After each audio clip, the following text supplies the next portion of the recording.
In today's liturgy, the Abraham story continues. And in today's reading, God appears to Abraham and announces to him that he will be a father. He will have a son with Sarah. And he also tells him that he will be a father to the chosen people. And there are many things that are interesting about this story. One that strikes me in particular is that God makes this announcement to Abraham when he is 90 years old.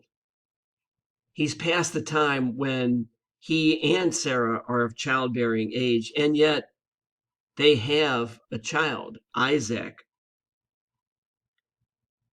What I take from this story is this, that God is never, ever done with us.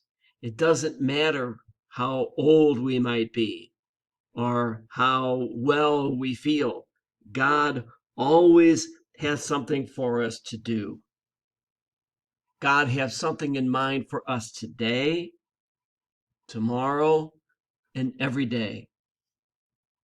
And it's our job to, no matter how old we may be, to continue to listen carefully to the voice of God who speaks to us.